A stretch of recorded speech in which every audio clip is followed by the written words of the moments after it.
Salah satunya ada game online, ada Hmm, judi online, ya, dan beberapa hal yang terkait dengan hal itu begitu, perundungan di sekolah, oke oke. verbal ataupun bullying secara fisik begitu. Tentu dengan adanya regulasi, kalau kita potret dari Provinsi Jawa Timur ya, adanya regulasi Perda tentang perlindungan perempuan dan anak ini cukup menjadi payung hukum. Oke. Sehingga nanti implementasinya tinggal bagaimanakah seluruh aspek ini, baik di lingkungan keluarga, sekolah, ruang publik, masyarakat, termasuk penggunaan di ruang digital ini, mulai diatur secara detail. Ya kan, anak-anak teman-teman Gen Z, Gen Alpha ini kan lagi seneng-senengnya Ya, itu. Funrun 5K, Funrun 8K ini kan lagi ngetren banget, ya, apalagi ya, di ya. Kota Malang.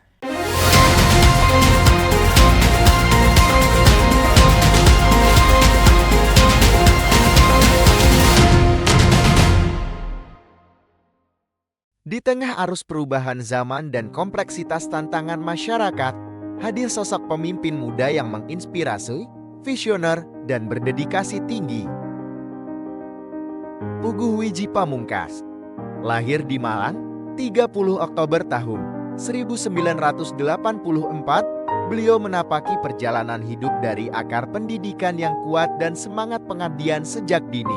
Mengawali pendidikan di SDN 3 Sukoanyar Wajat, kemudian melanjutkan ke SMPN 1 Wajan dan SMAN 1 Gondang Legi. Puguh muda telah menunjukkan tekad yang besar untuk terus berkembang. Ketertarikannya pada ilmu pengetahuan membawanya menempuh pendidikan S1 Kedokteran Hewan di Universitas Udayana Bali. Dilanjutkan dengan Magister Manajemen SDM di STI Malang Kucekwaru, hingga akhirnya meraih gelar Doktor Ilmu Sosial dari Universitas Merdeka Malang. Saat ini, beliau mengabdikan diri sebagai anggota DPRD Provinsi Jawa Timur dengan fokus pada pembangunan masyarakat berbasis kolaborasi, inovasi, dan pemberdayaan. Di luar tugas legislatif, Dr. Puguh aktif dalam berbagai organisasi strategis. Ia menjabat sebagai Presiden Nusantara Gilang Gemilang, sebuah NGO yang fokus pada pengembangan sosial dan budaya. Regional Vice President Jenpro Jatijaya, wadah para wirausaha global. Ketua ISMI Malang Raya mendorong kemajuan ekonomi umat. Ketua 3 ICME Orda Kabupaten Malang sebagai motor intelektual Muslim, serta pengurus aktif di IMA Chapter Malang, PDHI Jatim 2, dan ASKAP PSSE Kabupaten Malang. Sebagai bentuk nyata pengabdian, ia mendirikan Puguh Foundation dan Forum Masjid Inisiatif, dua lembaga yang berperan penting dalam pemberdayaan masyarakat dan spiritualitas umat. Sosoknya adalah representasi pemuda bangsa yang terus melangkah, memberi arti, dan menyalakan harapan. Dengan semangat kolaborasi dan nilai-nilai kebangsaan, Dr. Puguh Wiji Pamungkas hadir untuk membangun masa depan Jawa Timur yang lebih maju dan berkeadilan. Dr. Puguh Wiji Pamungkas, dari rakyat untuk rakyat, bersama rakyat.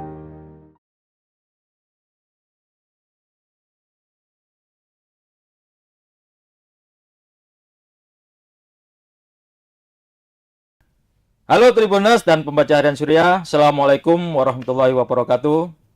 Kembali bersama saya Iksan Fauzi, jurnalis Tribun Jatim Network. Kali ini saya hadir dalam program Gerakan Wakil Rakyat Podcast DPRD Provinsi Jawa Timur. Narasumber kali ini mungkin Tribuners dan pembaca harian Surya sudah mengenalnya. Beliau orang ganteng, Bapak Dr. Puguh Wiji Pamungkas. Ya, Pak Iksan. Selamat datang, Pak Puguh. Siap, Pak Iksan. Selamat datang di kantor kami lagi, Pak. Ini sudah berapa kali, Pak ya? Sudah berkali-kali kita. Kalau di kampus itu Pak Puguh kayak jadi dosen terbang ya. Terbang ke sana kemari itu kan. Baik, Tribuners, kali ini kami akan ngobrol tentang apa sih yang akan dilakukan oleh DPRD Jawa Timur, terutama oleh komisinya Pak Puguh di Komisi E DPRD Jawa Timur. Kita akan mengobrol tentang perlindungan anak dari, kalau saya bilang Pak, jahatnya judol, ya kan, judi online, narkoba, dan perundungan. Perundungan sekarang bukan lagi perundungan secara fisik ini ya, tapi Verbal, ada verbal dan digital juga ruang ya. digital. Ini yang sangat mengerikan, Tribunus dan pembaca harian Surya. Teknologi itu sangat dilema kalau tidak diiringi dengan literasi. Betul Pak ya. Betul, betul. Jadi orang tua, saudara-saudara kita yang lebih tua harus memberikan literasi yang lebih bagus kepada anak-anak. Jangan sampai mereka menjadi korban hanya dari ponsel, mereka menjadi korban narkoba, korban judi online, korban perundungan. Ini sangat berbahaya. Makanya kita akan mengetahui apa sih yang akan dilakukan oleh Pak Pugu sendiri sebagai anggota Komisi E DPRD Jawa Timur yang menangani tentang kemasyarakatan, kesejahteraan masyarakat, juga keluhan masyarakat. Itu yang penting. Jadi tempat apa unek-uneknya masyarakat ya Pak Pugu. Baik, saya hanya memaparkan bahwa Jawa Timur itu terkait dengan judi online ini sangat miris. Eh, Beberapa hari yang lalu, akhir bulan November kemarin, Komisi A DPRD Jawa Timur menyebut ada 135.227 orang yang menjadi korban judi online. Sementara transaksinya sangat menggiurkan, sekitar 1 triliun. Lah, tentunya jangan sampai anak-anak kita yang ada di Jawa Timur itu menjadi korban.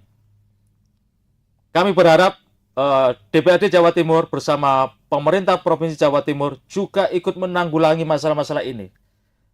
Bagaimana menumbuhkan anak-anak hidup sehat, hidup bermain dengan digital, tapi sehat dan positif yang diambil. Pak Pugu,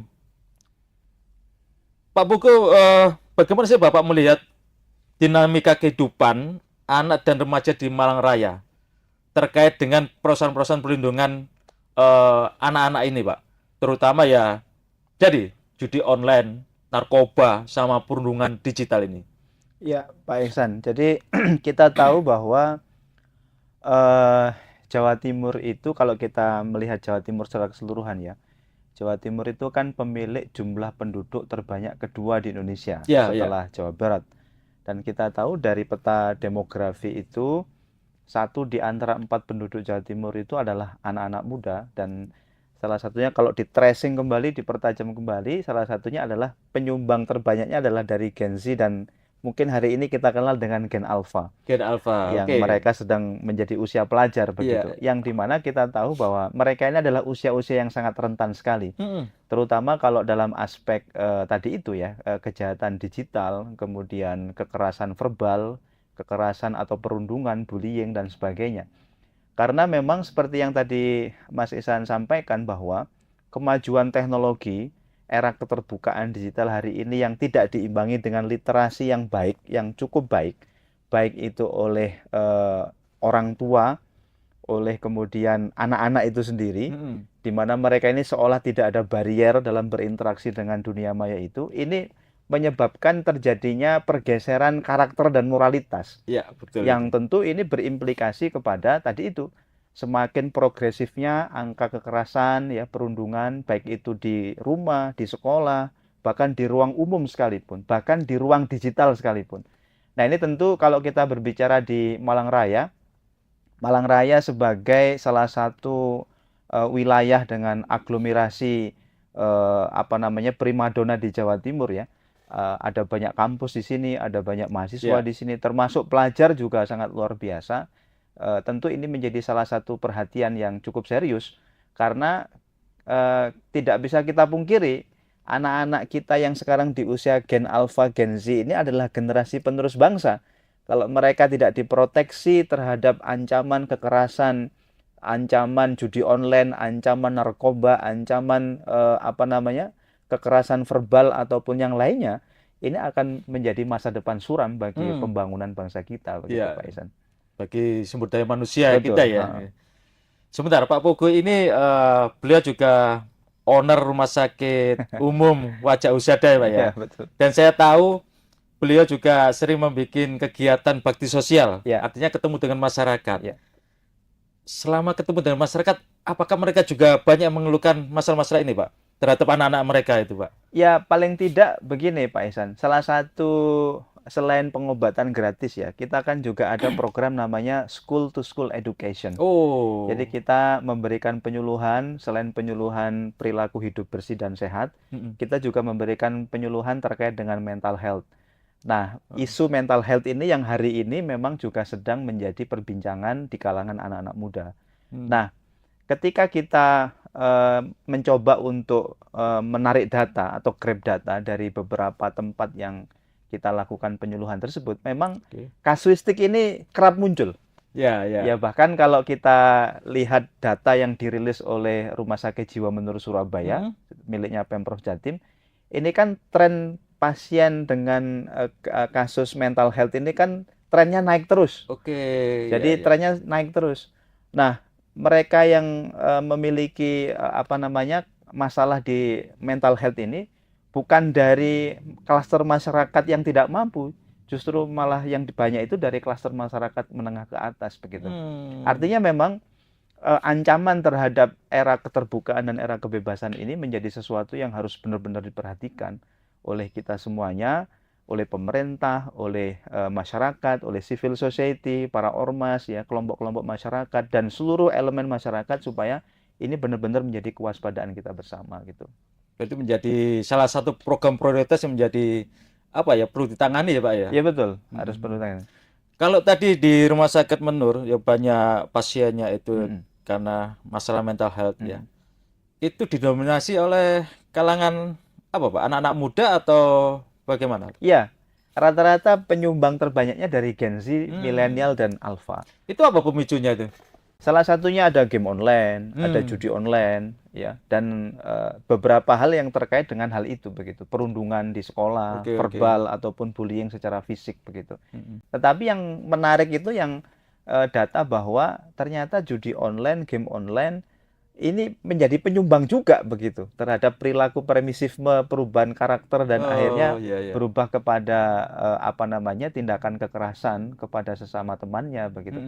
Kalau kita merujuk kepada peristiwa yang kemarin sempat viral ya, peristiwa terorisme pemboman di SMA 72 di Jakarta itu kan ternyata karena dia terpapar oleh game online, ya kan? Salah satunya dia terinspirasi karena sering nonton tema-tema game itu, kekerasan itu, dia akhirnya terinspirasi untuk melakukan pemboman di sekolahnya itu.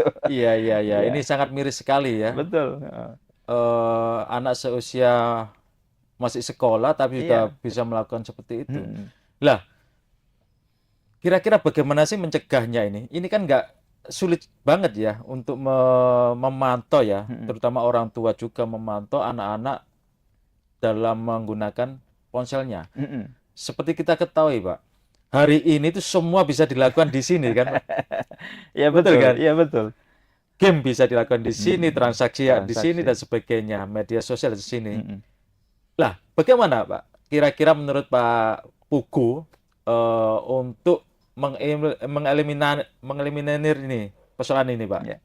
Ya, menurut saya memang ini harus menjadi kerja bareng ya.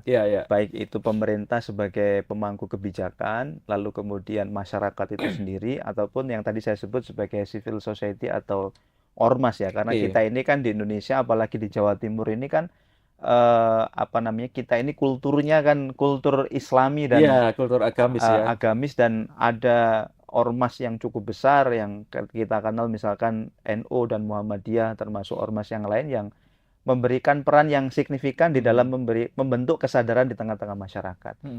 Maka dalam menyikapi hal ini, Mas Ihsan, kemarin kita di DPRD Provinsi Jawa Timur itu menginisiasi sebuah rancangan peraturan daerah, Raperda, yang kemarin sudah disahkan lewat mekanisme rapat paripurna dan sekarang sudah proses fasilitasi di Kemendagri. Perda tentang perlindungan perempuan dan anak.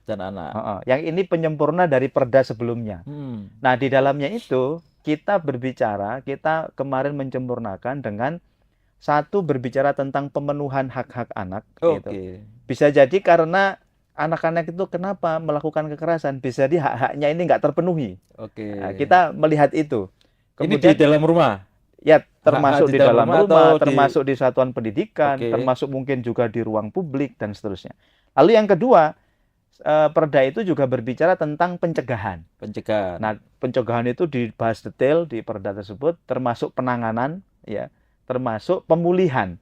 Jadi ada 4 aspek yang cukup komprehensif yang dituangkan di dalam Perda yang kita miliki kemarin itu, mulai dari pemenuhan hak, kemudian pencegahan, penanganan dan pemulihan dari anak-anak yang menjadi korban itu. Harapannya dengan adanya Perda ini nanti semakin menguatkan langkah kita di dalam melakukan mitigasi terhadap ancaman kekerasan kepada anak-anak ini gitu. Itu di dalam Perda itu melibatkan siapa saja, Pak? Kira-kira, Pak, yang ada dalam Perda itu? Apakah ada stakeholder lain lah ya yang bisa dilibatkan dalam pencegahan atau perlindungan terhadap perempuan dan anak-anak ini? Ya Ada nggak? tentu pemerintah ya Iya. sebagai pemangku kebijakan, sebagai apa namanya yang memiliki regulasi, termasuk nanti di situ kan ada intervensi anggaran Oke. untuk dalam rangka melakukan campaign ya, sosialisasi, edukasi di tengah-tengah masyarakat akan bahaya dan ancaman kekerasan atau perundungan di anak-anak ini. Lalu kemudian yang kedua tentu elemen masyarakat ya. Elemen masyarakat ini bisa tadi itu ada ormas, ada kelompok masyarakat, ada LSM, pegiat-pegiat apa namanya NGO yang memang dia pegiat perempuan dan anak. Ini kemarin juga kita libatkan dalam penyusunan Perda. Kita beberapa kali FGD kita libatkan mereka, kita mintai masukan mereka. Hearing publik ya. Ya, termasuk kita mintai apa namanya policy brief dari sudut pandang mereka, kira-kira menurut pengalaman yang mereka temui di lapangan kira-kira seperti apa. Nah, termasuk juga mungkin aparat penegak hukum ya. Sehingga nanti harapannya ini menjadi payung ya terhadap penegakan terkait dengan tadi itu penanganan dan pemulihan terhadap korban kekerasan itu ya. Baik, Pak Pugu. Pak Pugu ini kan dari daerah pemilihan Malang Raya ya. Ya. Resesnya kan juga di sini juga ya. Pak Pugu pernah ini enggak menampung aspirasi atau menemukan ya perusahaan-perusahaan remaja di Malang Raya itu sebagian besar apa, Pak?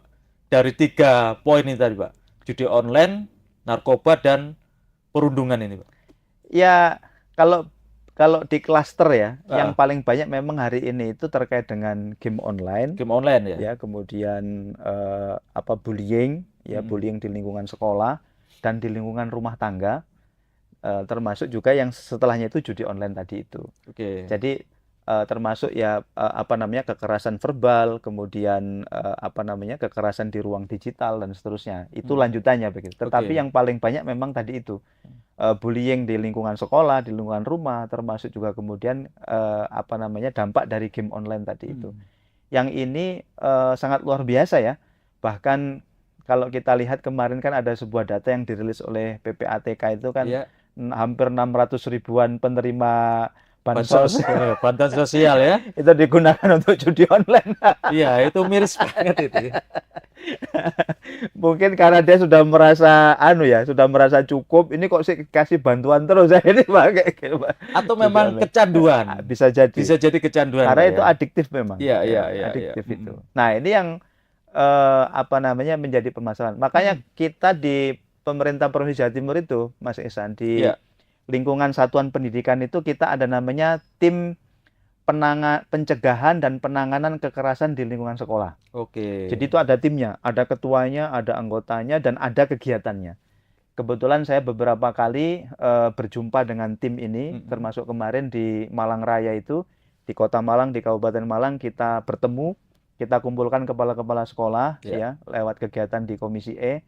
Itu kita sampaikan akan pentingnya tim pencegahan penanganan kekerasan di sekolah ini menjadi sensor awal begitu.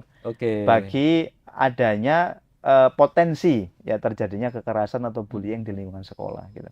Tapi tentunya kan keluarga juga menjadi hal utama, Pak ya. Sebelum mereka lebih dekat lah dengan anak-anak ini. Lah kalau di keluarga sendiri bagaimana, Pak, untuk apa namanya memitigasi supaya anak-anak ini tidak menjadi korban gitu? Ya, Makanya di Perda yang sekarang ini, Iya. Mas Ihsan, itu dimasukkan klausul tentang pencegahan. Oke. Salah satu pilar pencegahan itu salah satunya adalah dari dalam rumah. Oke, Kita sebutkan ya, di situ. ya. Ada 5 ruang pencegahan. Yang pertama itu rumah tangga, Hmm. kemudian yang kedua satuan pendidikan, yang ketiga tempat kerja, yang keempat di fasilitas umum, yang kelima masyarakat, dan ruang digital yang keenam. Nah, kita melihat memang dari sekian banyak kasus, akar permasalahan dari munculnya kasus kekerasan pada anak-anak ini, itu karena memang dari dalam keluarga, dari dalam rumah tangga begitu. Nah, ini yang pada akhirnya tadi yang saya sebutkan butuh kolaborasi, butuh sinergi lintas sektoral. Kalau salah satu yang cukup efektif ya memberikan pemahaman kepada masyarakat dalam hal ini rumah tangga, dalam hal ini keluarga di Jawa Timur itu kan ya lewat ulama ya. Ya. Ulama, kiai, ustadz ya kan. Mungkin kalau agama lain ya pemuka-pemuka agama. Ini kan cukup efektif memberikan pemahaman kepada masyarakat akan pentingnya mendidik anak dengan baik, akan pentingnya memberikan keteladanan yang baik, akan pentingnya menghadirkan pola asuh yang baik Oke. di tengah-tengah keluarga. Nah, ini yang juga menjadi ranah pencegahan di dalam Perda ini. Makanya nanti ikutannya adalah program-program yang itu tersebar di sekian OPD, entah itu nanti di dinas sosial, di dinas pemberdayaan perempuan, di dinas pendidikan, yang itu concernnya adalah tujuan akhirnya adalah untuk pencegahan terhadap kekerasan kepada perempuan dan anak tadi itu. Oke. Pak Pugu, langkah DPRD Jawa Timur dengan Pemprov kan sudah tepat ya membuat perda tersebut ya. Tapi bagaimana nanti memastikan DPRD itu memastikan supaya ini benar-benar jalan, Pak. Jadi perda itu bukan hanya omong kosong dan apa ya, tekstual tertulis tekstual ya, tapi nggak dilaksanakan gitu, ya, Pak. ya, ya, Nah, ya, ya. bagaimana nanti, Pak? Ya ini penting, Pak? ini penting. Cuman sekedar disahkan kalau tidak Ya, diimplementasi. betul. Jangan sampai ini, wah ini cari duit aja bikin perda kan, tapi tidak efektif untuk itu. Nggak ada duitnya Mas Ihsan. Ternyata nggak ada duitnya. Saya disclaimer dulu, nggak ada duitnya. Kena efisiensi. Kena efisiensi. Tapi Pak Pugu, selain ulama dan orang tua ya, tentunya hari ini Gen-Z itu yang dipercaya itu ada satu, Pak. Temannya, Pak. Temannya, betul. Bagaimana nanti pemerintah ini menciptakan ya virus-virus baik ya. Teman-teman anak-anak muda ini menjadi virus-virus baik, positif bagi mereka itu, Pak. Itu mungkin pesan saya nanti, Pak. Siap. Jadi Pak Pugu mendorong pada Pemprov ini.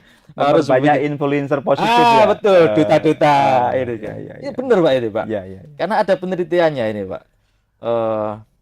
2023 kemarin tuh, bahwa salah satu yang mempengaruhi anak-anak itu adalah kelompoknya mereka, circle mereka. Circle mereka sendiri. Circle mereka. Ya, sepakat. Mungkin itu menjadi yang harus didorong, Pak, ya. Membentuk virus-virus baru. Ya. Betul. Pak Pugu, selama ini bagaimana sih efektivitas program edukasi digital yang telah diberikan kepada pelajar khususnya terkait dengan bahaya judi online dan narkoba serta perundungan itu, Pak? Ya, tentu kalau dalam sudut pandang pemerintah Provinsi Jawa Timur ya, melalui mungkin Dinas Kominfo, itu sudah mulai melakukan campaign-campaign. Termasuk kalau kita lihat di Dinas Pendidikan, di Satuan Pendidikan juga sudah mulai secara masif dilakukan campaign terkait dengan bahaya tadi itu. Bahaya judi online, bahaya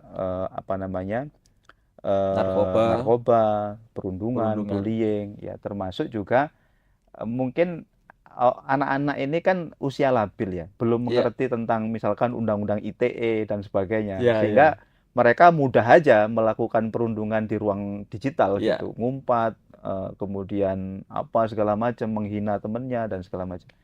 Nah, pemahaman ini memang hari ini sedang dilakukan lintas sektoral begitu. Lintas sektoral itu artinya lintas OPD, lintas organisasi perangkat daerah. Kalau di Dinas Pendidikan ini menjadi bagian dari ranah yang memang hari ini sedang dikerjakan lewat penyuluhan-penyuluhan yang ada di sekolah. Salah satunya ya lewat tadi itu tim pencegahan Tim pencegahan. dan penanganan kekerasan di lingkungan sekolah.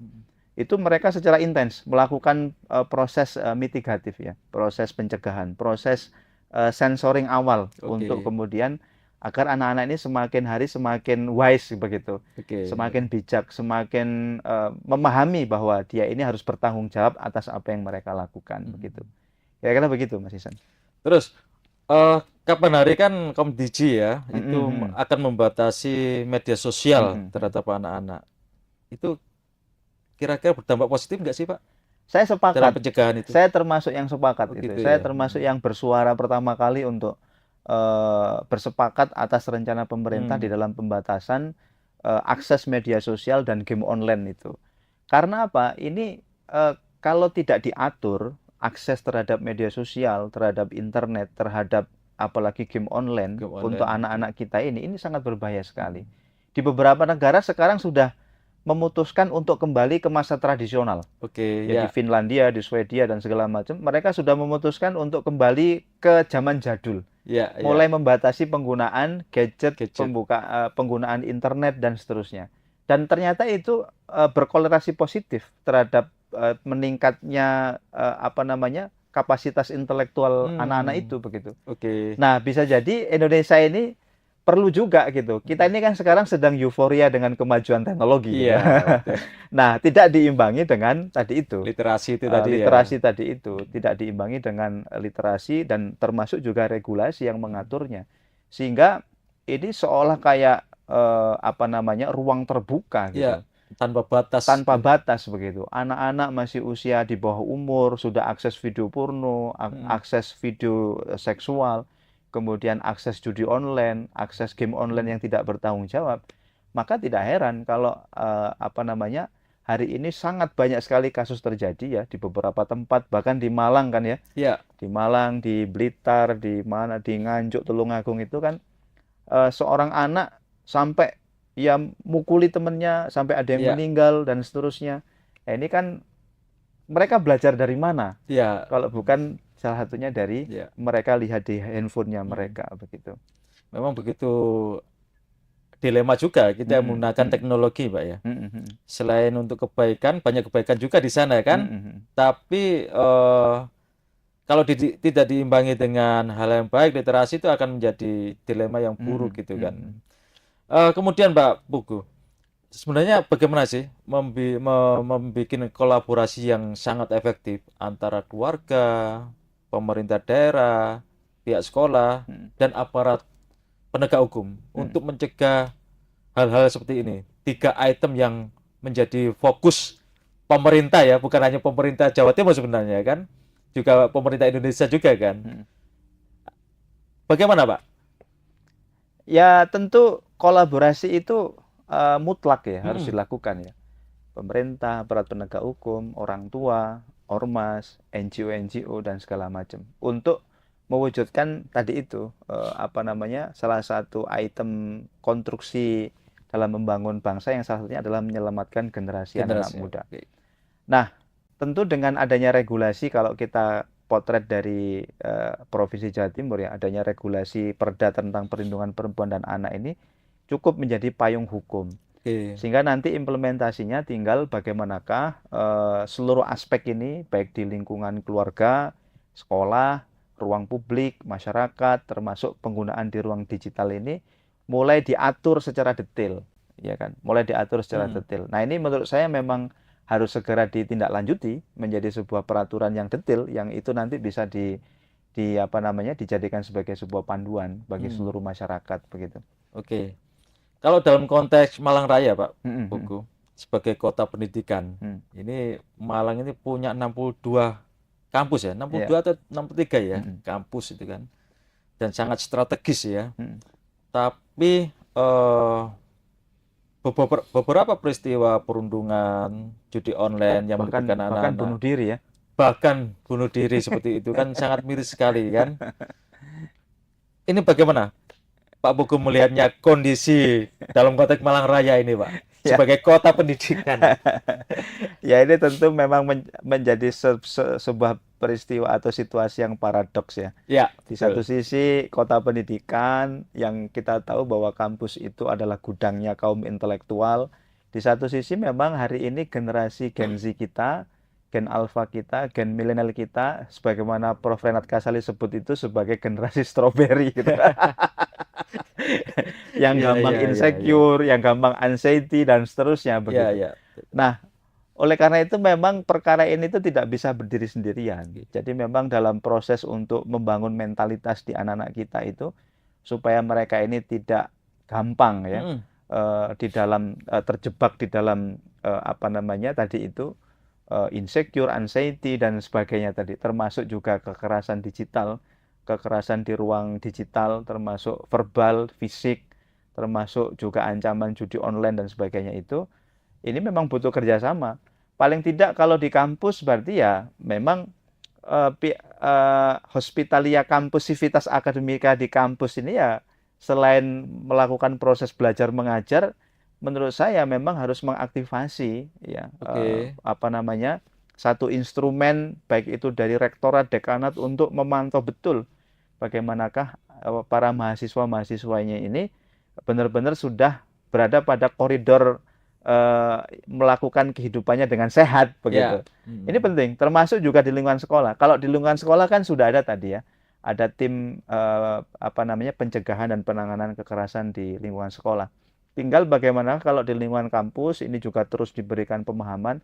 Makanya salah satu aspek yang sangat penting di era sekarang ini, Mas Isan, menurut saya adalah spiritualitas ya. Spiritualitas. Oke. Mengembalikan anak-anak ini kepada sebuah konsepsi spiritualitas. Oke. Saya yakin agama apapun mengajarkan hal yang sama tentang hal itu, Kebaikan itu tentang ya. kebaikan, tentang apa namanya tata krama, tentang karakter, moralitas, itu pasti semua agama mengajarkan yang hal sama. Nah ini tinggal bagaimanakah peran dari masing-masing stakeholders ini bisa memberikan urun partisipasi yang signifikan sehingga berdampak terhadap tadi itu apa namanya anak-anak kita yang sedang hari ini hidup menjadi demografi yang mendominasi di era sekarang.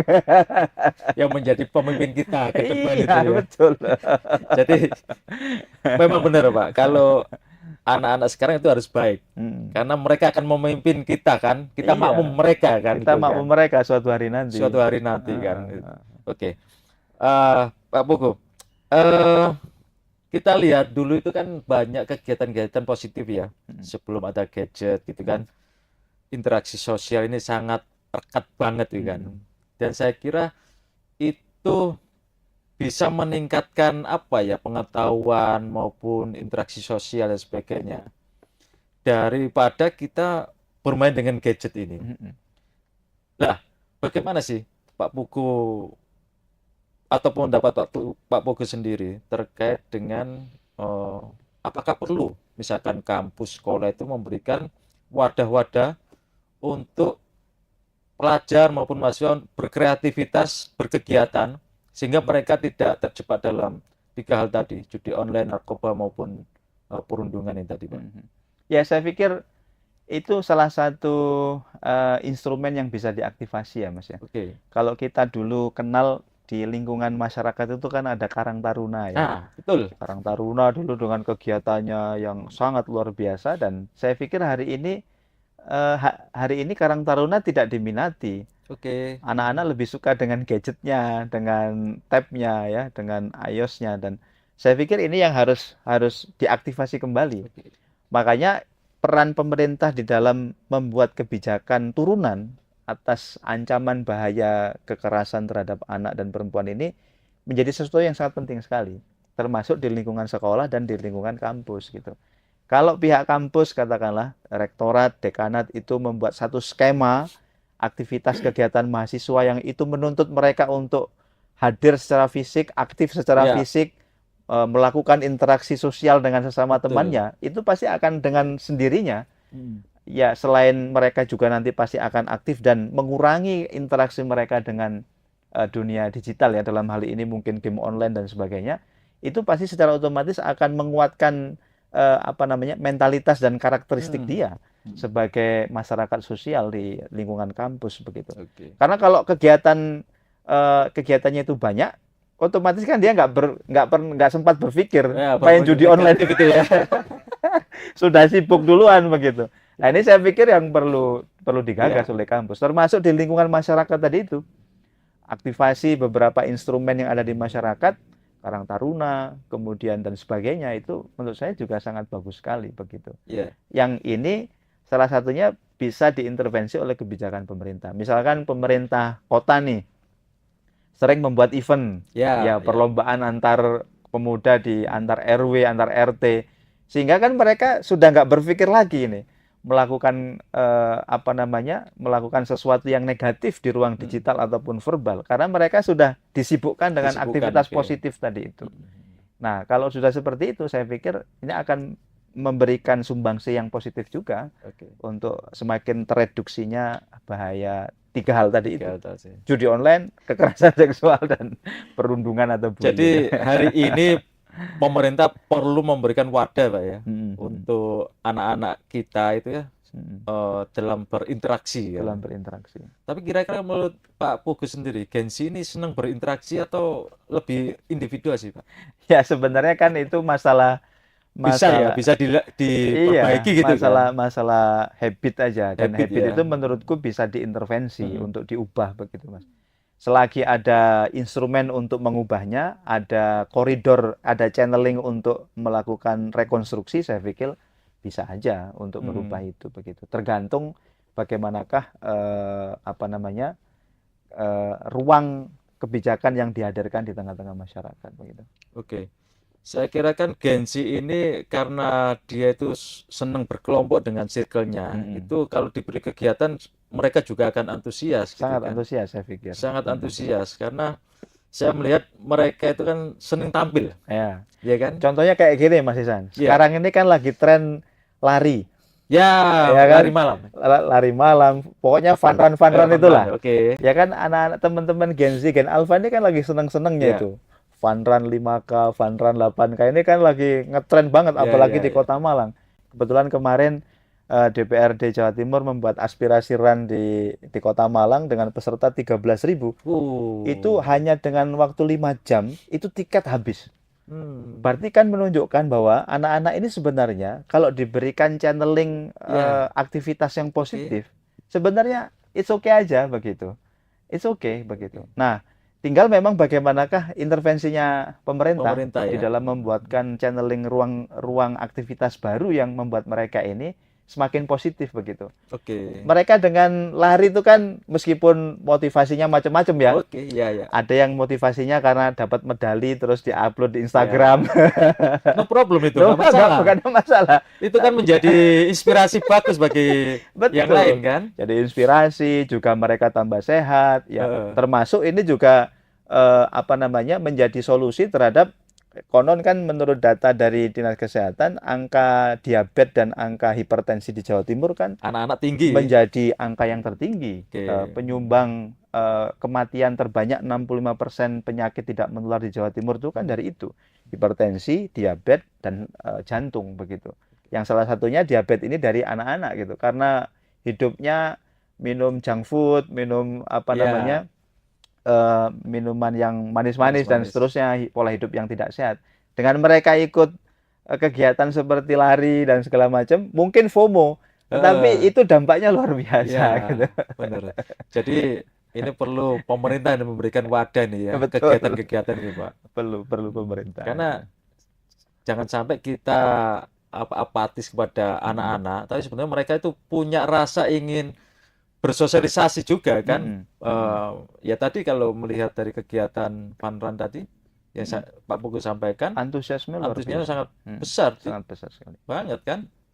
Walaupun ya nanti mereka upload di Instagram, di Twitter dan sebagainya, motivasinya macam-macam, nggak bermasalah. Ini memang era media sosial. Kita yang sudah sepuh-sepuh yang tua-tua gini aja ya suka kan. Saya juga suka kan gitu kan. Barangkali itu juga, Pak. Jangan-jangan kita juga nggak tahu, Pak, apa sih yang diinginkan oleh anak-anak ini kan. Iya, bisa jadi begitu. Bisa jadi kan gitu kan. Makanya karena kita harus paham dan mengerti bahwa mayoritas demografi hari ini itu adalah anak-anak muda, anak-anak Gen Z, milenial, dan Alpha.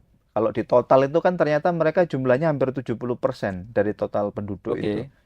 Maka pemerintah menurut saya, pemangku kebijakan juga harus mengerti kira-kira kebijakan yang tepat dan proper untuk mereka ini apa Ya, gitu. ya, ya. Itu yang paling penting itu, Pak. Itu yang paling penting menurut Jangan saya. hanya menyalahkan anak-anak mereka kan. Betul. Ya, betul. Kita sebagai, ya saya juga sebagai pers itu kan juga memberikan kewajiban mengedukasi pada mereka. Pemerintah juga membuat kebijakan.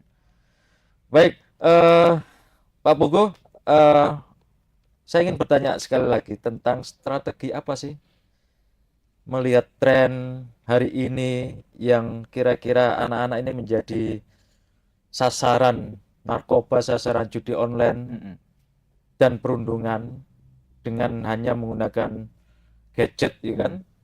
Di mana saja mereka menggunakan, di kamar sendirian mereka bisa mengakses dan sebagainya tanpa pantauan orang lain. Nah, tren ini kan tren, misalkan tren buruk ini kan harus dikurangi lah, Ya. kalau bisa dihentikan. Apa strategi dari DPRD Jawa Timur bersama pemerintah Provinsi Jawa Timur untuk mencegah hal-hal seperti ini, Pak, dalam rangka perlindungan anak-anak? Menurut saya ada dua, Pak Ihsan. Yang Oke. pertama itu ada, kalau istilahnya, saya meminjam istilahnya Prof. Renat Kasali ya. Iya. Ada namanya push factor dan ada pull factor. Oke. Ya, push factor itu berarti dari dalam. Berarti memang membangun kesadaran ini sangat penting sekali. Dari dalam anak-anaknya anak-anak sendiri ya. kan. Membangun kesadaran ini salah satu hal yang tidak bisa dipisahkan di dalam konstruksi membangun, mewujudkan cita-cita sebuah kebijakan publik begitu. Kalau kebijakan publiknya bagus, regulasinya bagus, tetapi kalau tidak ada intent, tidak ada kemauan Iya. yang lahir dari dalam diri masyarakat, ya tentu tidak akan bisa diimplementasi gitu. Makanya push factor ini menjadi salah satu domain yang cukup penting menurut saya. Nah, membangun kesadaran dari dalam diri itu tentu butuh melibatkan banyak elemen. Ya, Orang tua, ya kan. Kemudian tentu kalau tadi sempat saya singgung-singgung, ada ulama, ada kiai yang memberikan pemahaman Spiritual, edukasi ya. secara spiritual.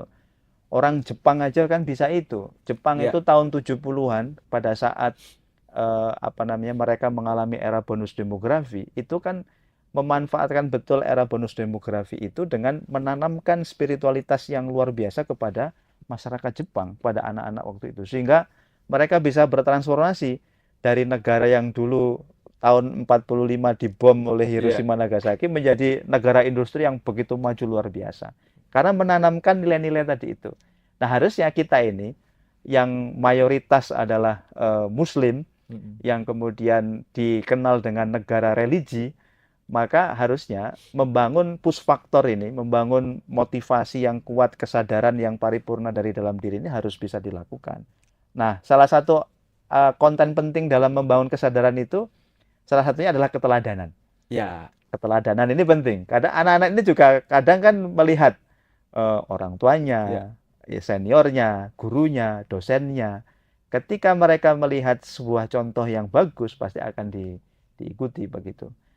Apalagi dunia sekarang yang ada yang kita kenal dengan dunia influencer ya, FOMO. Jadi mereka ini ikut-ikutan itu menjadi salah satu hal yang sekarang dilakukan oleh mereka. Ketika mereka menemukan model yang teladan yang baik, maka akan memunculkan motivasi dalam dirinya. Jadi push factor ini harus dibangun. Lalu yang kedua, pull factor, faktor eksternal, yang memang ini menjadi domainnya pemerintah dan jajarannya lah ya. Ada pemerintah, ada aparat penegak hukum, termasuk juga di dalamnya ada di DPRD ya, di legislatif, di dalam mengawal setiap kebijakan yang sudah dibuat, merespon dari dinamika yang terjadi di tengah-tengah masyarakat. Jadi memang di kasus-kasus tertentu, menurut saya penegakan hukum itu harus dilakukan. Ya misalkan terhadap kasus judi online, ya kekerasan fisik, perundungan fisik, itu memang harus ditegakkan supaya ini menjadi pembelajaran bagi masyarakat bahwa jangan main-main dengan ini ada punishment-nya, ada hukumnya, termasuk penerapan undang-undang ITE, perundungan di ruang digital itu juga harus diterapkan menurut saya oleh aparat penegak hukum, sehingga push faktornya terbentuk, pull faktornya juga jalan, sehingga Hmm. ini nanti menjadi satu kesatuan yang bisa menghadirkan konsepsi penerapan dalam kerangka pencegahan kekerasan pada anak-anak begitu. Oke. Eh, sudah hampir 1 jam kita ngobrol ini ya. Nggak Nggak terasa ini. ya. Memang Aduh. masalah anak-anak menjadi perhatian luar biasa Luar biasa. hari ini karena Hari ini. kita bonus demografi Hmm. yang lebih banyak ya. Bahkan di tahun 2030 mungkin ya itu jauh lebih besar Jauh lebih jumlahnya besar, kan. betul. Gimana Mas Isan? Anak-anak kita ini sekarang lahir procot itu langsung ketemu Instagram, Iya. langsung ketemu TikTok, langsung ketemu YouTube begitu. Gimana tidak mental mindset karakternya dibentuk Iya. oleh itu semuanya begitu. Dan Maka ini jadi tanggung jawab kita Dan bersama. itu konten-kontennya masuk dari berbagai elemen kan. berbagai Dan kita dimainkan oleh algoritma. Betul, dimainkan oleh algoritma. Kalau kita melihat video bagus, maka algoritma video-video yang bagus akan Keluar. masuk ke feed kita kan. Mm-mm. Tapi kalau yang ironisnya, kalau yang buruk ini Pak, Muncul terus. muncul terus ini, ya kan? Mungkin kalau orang dewasa aja barangkali juga perlu mengantisipasi ya, apalagi anak-anak. Apalagi anak-anak. Ini sangat, makanya kita harus berharap juga selain kepada pemerintah Jawa Timur, juga ke Komdiji segera Iya kan? menerapkan itu pembatasan itu. Kalau enggak nanti sangat bahaya Sangat banget ini. bahaya sekali, betul. Karena ruang digital ini sangat bebas banget dan tidak bisa dibatasi, tidak bisa dipantau. Betul, betul, betul. Baik, Pak Bogo, hari ini seragam kita hampir sama, Pak. Yang Padahal membuat nggak kita janjian punya, ya. Pak. Padahal nggak janjian ini. Padahal nggak janji, kita serasi dalam membangun anak-anak, melindungi Siap. anak. Pak Bogo bertugas untuk mengawal Perda Perlindungan Anak, Perempuan dan Anak supaya benar-benar terlaksana dengan baik gitu kan. Saya mengawal untuk mengedukasi Iya. melalui ruang-ruang publik, ruang publikasi ini kan. Iya. Di lain waktu nanti silakan Pak Bogo kita ngobrol lagi podcast dengan yang lebih tajam lagi, Pak. Siap. Karena ya kita melihat persoalan anak-anak, persoalan perempuan ini dengan digitalnya yang luar biasa ini harus menjadi perhatian khusus memang. Sepakat. Terima kasih dan pembaca Harian Surya.